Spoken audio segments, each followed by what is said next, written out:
agency lang niya para malaman ang katotohanan. So, it is up to the impeachment court kung anong gagawin nila eh. It is up to the senator judges upon their appreciation of the evidence. Pero itong gusto sabihin ko na, bilang siguro non-lawyer na nag-observe sa proceeding at endorser ng fourth impeachment complaint,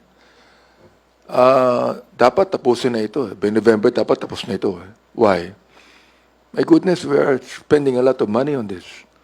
And this is a people's money. Milyon ang ginagastos dito.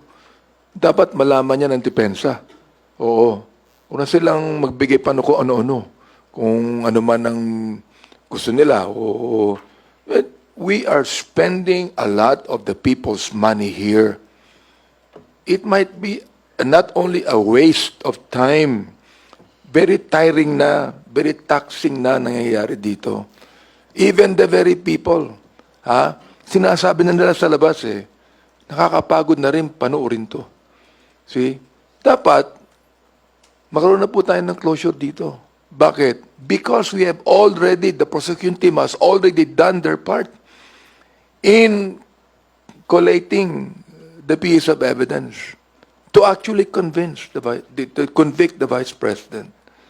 So ito why, sa akin, dapat talaga hindi na tumagal itong mga bagay na ito. Ihinto na natin to. Marami pang dapat pag-usapan ng Congress. Yung flood control projects, yung budget, yung pang mga batas na dapat namin gawin. You see that? Can you imagine, ito sabihin ko sa taong bayan natin, can you imagine the millions of pesos that we are spending out of the people's money dito sa impeachment na ito?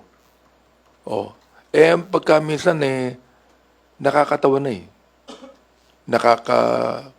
nakakatawa na, nakakapagtaka na. So, sa akin, ihinto na natin dapat to Another lang po. Kuha lang po ako ng reaction ninyo.